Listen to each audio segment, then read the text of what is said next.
Hey guys, Thomas the Silver Genie here, aka Mustached, here to review the movie Winnie the Pooh, Blood and Honey. And if you end up enjoying this full review, then please feel free to like, comment, and subscribe.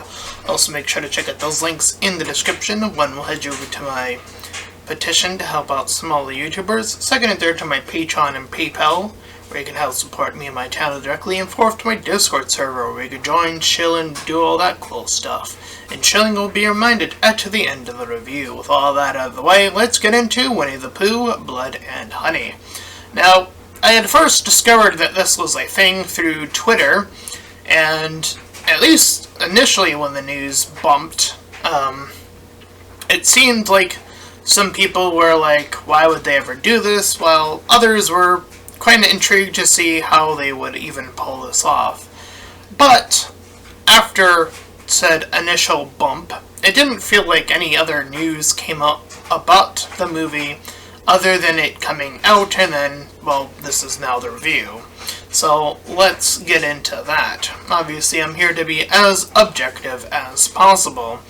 And obviously, not sure how many people wouldn't know, but just in case, Winnie the Pooh obviously is a already existing entity outside of the horror genre. And as of whenever that announcement was made, Winnie the Pooh became a licensed free character, sort of like Peter Pan or like Pinocchio did as of, when those movies were coming out.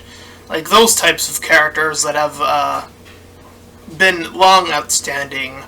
Now Winnie the Pooh is apparently, as long as it doesn't share the imagery of the original Winnie the Pooh, is my understanding, like how other versions have to be made. Like then you get creative freedom license, I guess is how it works.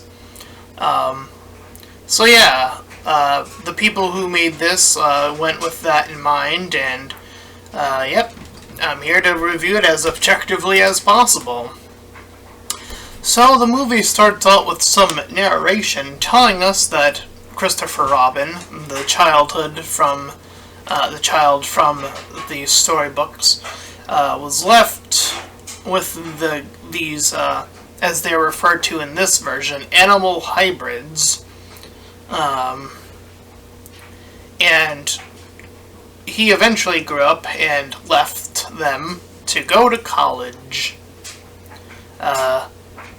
And for whatever reason, they felt when the hybrid animals were alone, that it was up to them to figure out a way to persist living, and they came to the bizarre conclusion of killing one another until there was only a certain amount of them left, I guess, question mark. So we learned, at least through the backstory, that Eeyore, the donkey, was the first to be picked off. And then we get a title card saying that 5 years past this narration has occurred, which I don't think I've ever seen a movie do, so I'm pretty sure that's not how you do that. I mean, the narration sort of splits between a timeline of his boyhood to college. I'm guessing like 5 years after his so-called college, question mark? I'm assuming that's what they mean when they mean 5 years later after the narration, I guess. But anyways, he's taking his current girlfriend, question mark, to the 100-acre wood. And she seems to be going through with it for moral support, as she says that she doesn't she's there to like support him, and that he was like, and she's also insisting that these characters that he's been talking about were these sort of psychological sort of like beings that he like imagined, like imaginary friends or something of that nature. So he begins hearing some noises and checks it out, thinking that it's Winnie the Pooh or one of his other fellows. all the while, his girlfriend Mary is kind of getting a little bit stressed out, more and more so. But he's too anxious to figure out what happened. But she gets so anxious she wants to leave. So he eventually convinces her to and leads her to this decently sized outdoor cabin. I forget if those things are called something else, but anyways, they hear some more noises and she tells them to hide. I guess she gains suspicion enough to warrant that, I guess? I don't know. Anyway, I hide for a while, and then Piglet of the two, the one on the bottom of the poster, you can not see as well, but anyway, attacks.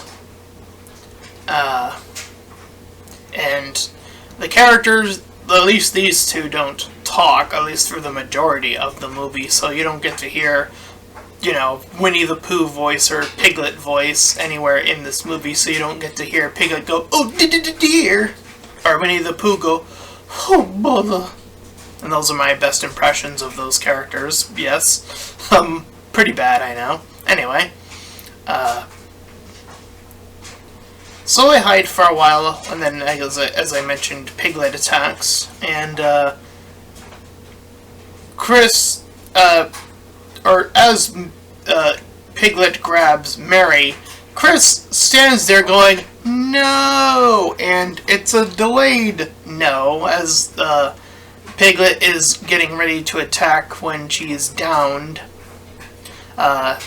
It's shot very awkwardly, and it looks really bad. But anyway, she gets killed in the process. And that's when Winnie the Pooh gets there and drags him away. Now, initially, when it turned into this sort of drawing-like setting, it looked like they threw him into the fire, but I guess they just, tossed him next to the fire. Anyway, we cut away from Christopher Robin to, cut to this woman psychiatrist and our new lead character for all intents and purposes.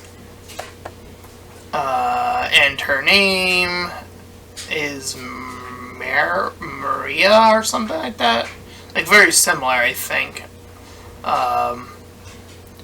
It is one of the issues I have with this movie, is that we follow these 5 ladies who are essentially...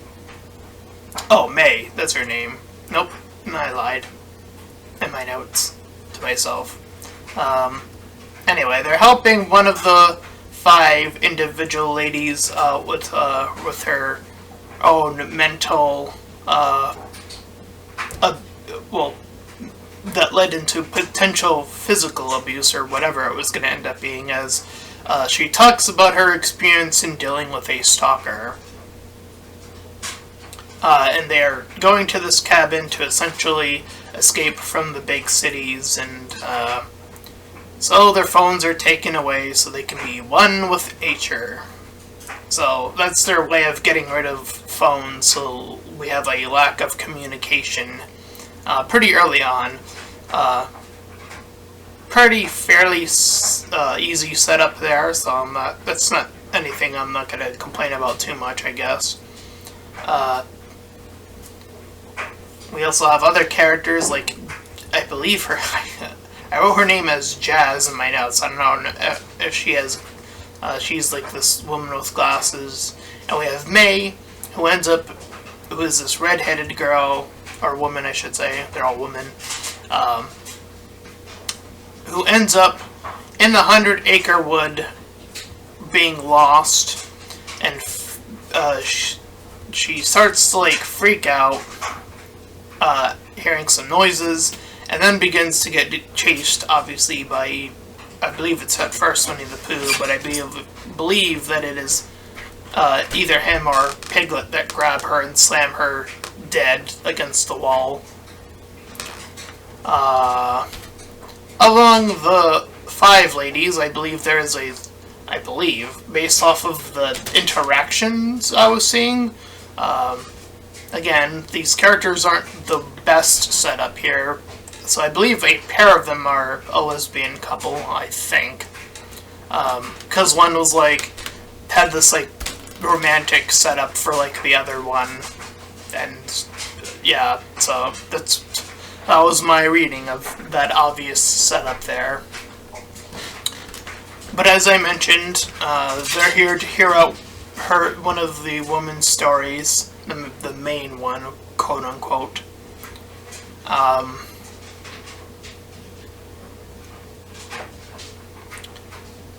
So she tells her stories about how she was taken advantage of and of that sorts. All the while, Piglet, we see in some weird base of operations run this bike circuit to keep up their power. While we see that Christopher, as I was alluding to, is still alive after all this time. And we see that Winnie the Pooh is getting visions, or having a back flash of, younger Christopher Robin saying how he was going to promise to stay there no matter what. So Winnie the Pooh, begins to lose it and starts smashing everything. And begins whipping Christopher in the back. So Pooh moves and begins to hear the little party at the household having situation. And we have this woman who's alone currently in the pool. It's in the trailer, taking pictures of herself, and we see that Piglet joins in the fray as they eventually start sneaking up. Piglet of the two chloroforms her, and she wakes up tied up, and they persist to drive a car over her slowly, and I only learned her name after the fact. Her name was Laura. But the couple, I think, hear her screams. And yes, the main one I was talking about is Maria. But they see the message on the window to tell them to get out. But their getting out isn't going to be so easy, considering that they're still in the house trying to currently seek them out and kill them. They try to sneak as a group, but the lights cut out. And Maria, for whatever reason, assumes that one of these two is her stalker, even though I think she got a glimpse of at least one of them, I think. So they're all trying to currently look for the phones, but they get separated eventually. And Piglet sneaks up on the couple. And they get separated from one another, and one of them falls in this. They end up in this room with a pool, or one of them gets separated from the other. Piglet ends up with a hammer-like weapon down in the water, and is like swinging it down, and she's like trying to like water walk her way across. Even though, if she knew how to swim, that probably would have not happened.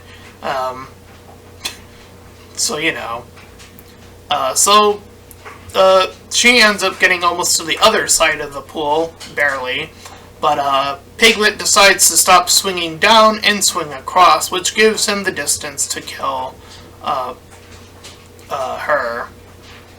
And the other one witnesses her head get smashed in with a hammer.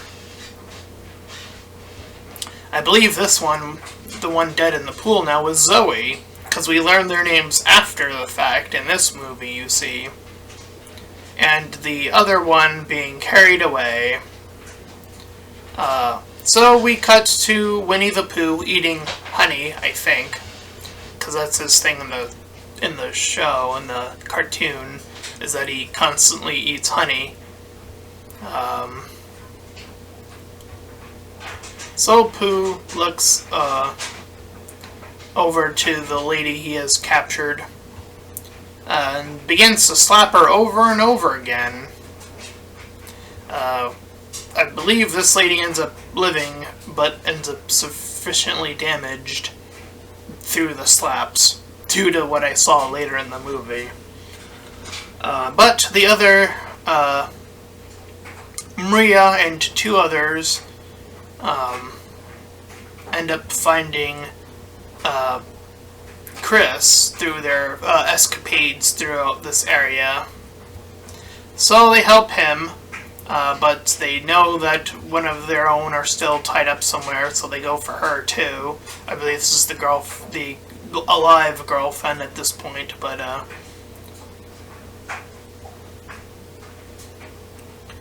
she suddenly claims, I think, that she knows who they are and what they are. So they get her out, and she sees her own form and begins to freak out due to her injuries.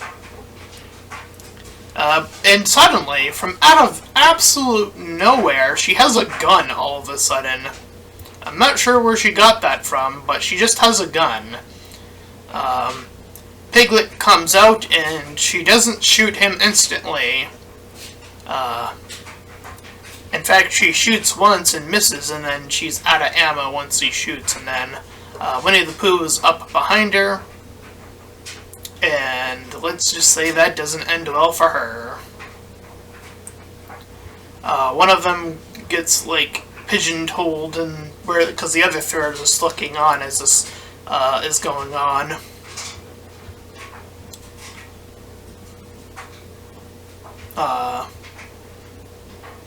But Winnie the Pooh is focusing on the trio. One of them holds up like a torch to like hold them back. And talking about how characters end up in situations I'm confused by, Piglet ends up being noosed around by the neck.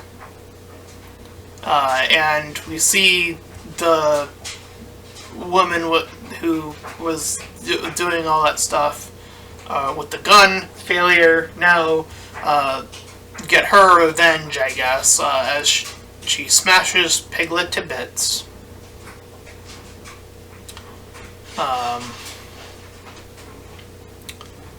But Winnie the Pooh comes back and takes care of her once and for all by putting a blade in her mouth. So, two of the women, I believe Maria and one other woman, I don't remember her name at all in this movie, they managed to come across this car, and we see initially two guys in there, and they're trying to convince them that they're being chased, and at first they don't believe it, but then they see Winnie the Pooh standing there menacingly.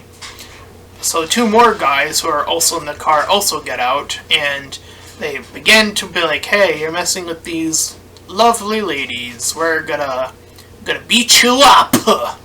So these four guys attempt to take on Winnie the Pooh, while the two ladies are in the car trying to find the keys, trying to get it to work, trying to drive off.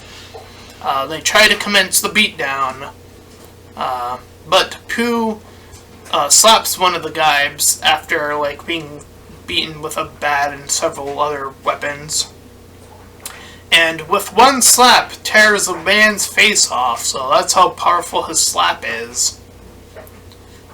So when the camera cuts away, I forget if it's shown on screen or not. I forget. But he takes all the others out, isn't it, essentially, and then he gets back to the car and starts chasing it as they drive, eventually get the car to start.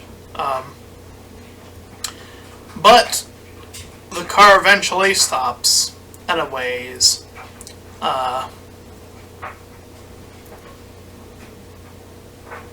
So Pooh's there, now stuck a little.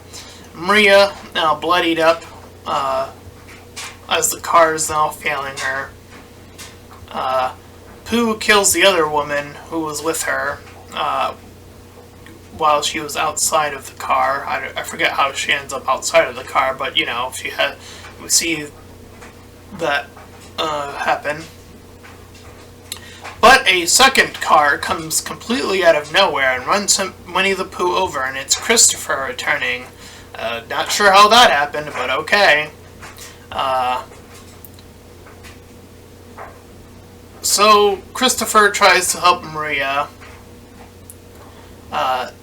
Kind of not taking advantage of Winnie the Pooh being stuck between a car and a tree.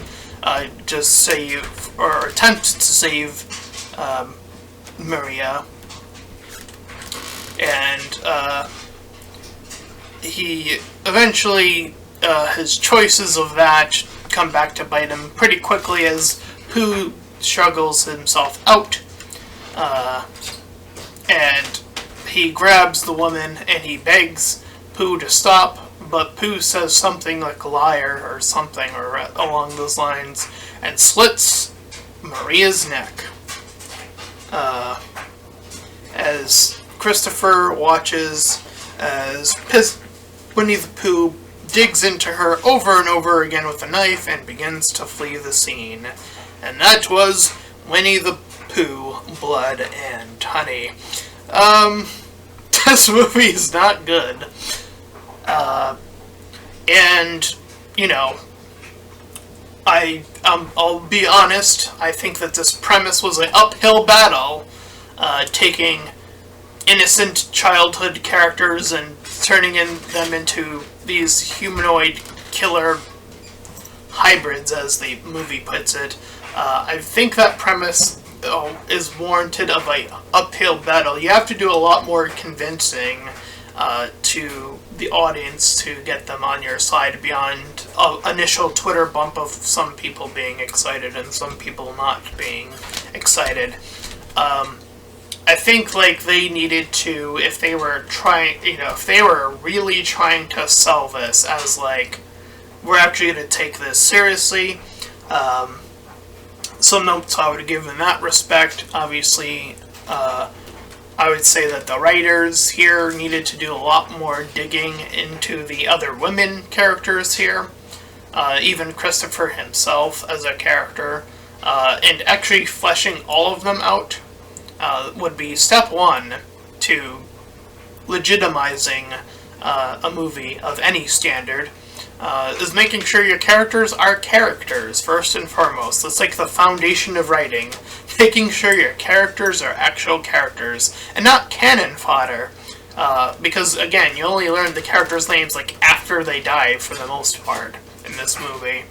The second, I feel, isn't as a strong needed case, and this is something I'm going to bring up for a review that's going to come out a little later, because I'm waiting for the season finale of The Last of Us,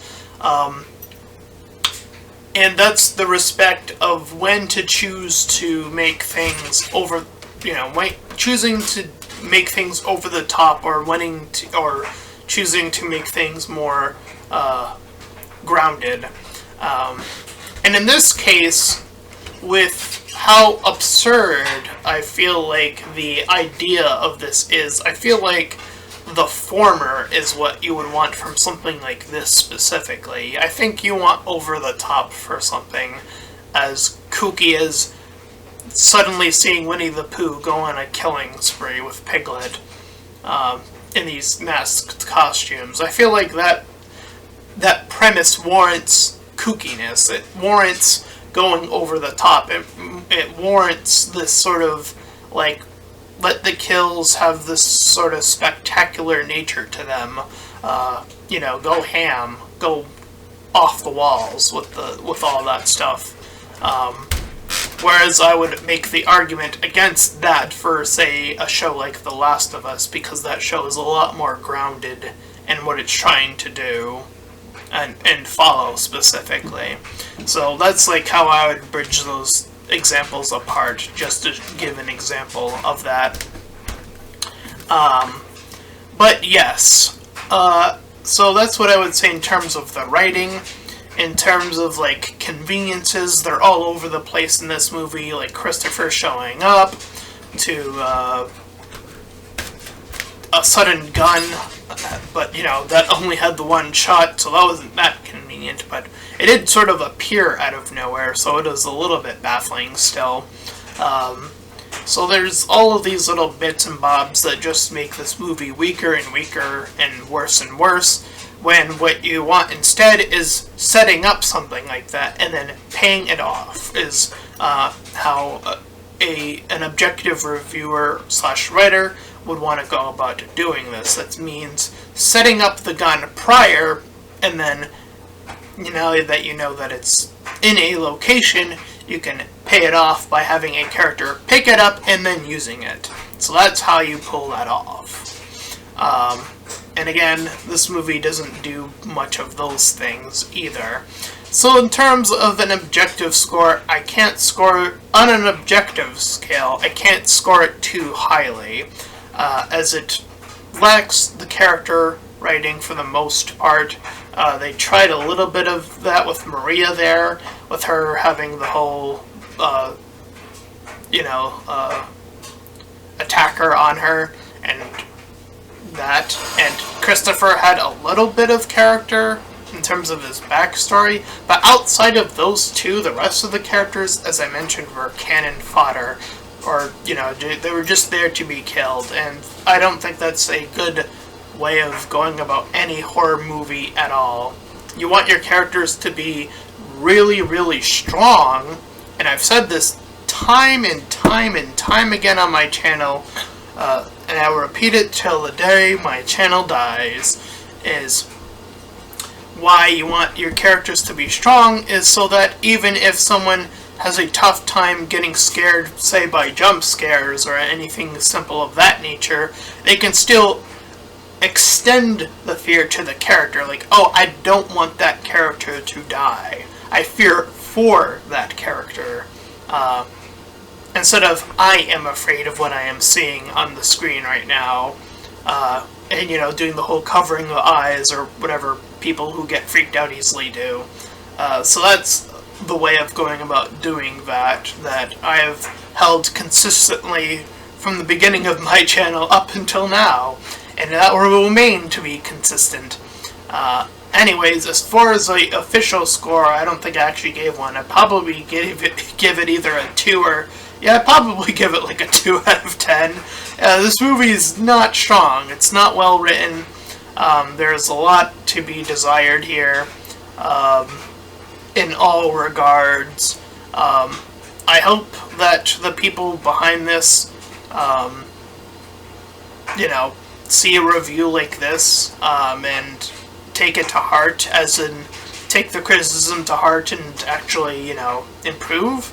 Because I've had other directors of movies actually like my review tweets at them before, so I hope something like that can occur once again on my channel.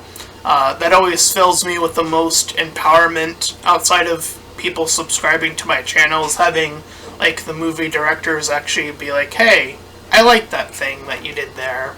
That's always really greatly appreciated, so I hope something like that can hopefully come out of this at the very most, maybe.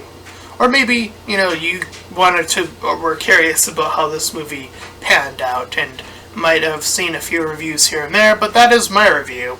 And if you ended up enjoying it, then please feel free to like, comment, and subscribe. Also, make sure to check out those links in the description. One will head you over to my petition to help out smaller YouTubers, second and third to my Patreon and PayPal, where you can help support me in the channel, and fourth to my Discord server. Any and all donations are greatly appreciated, and until next time everyone, bye-bye.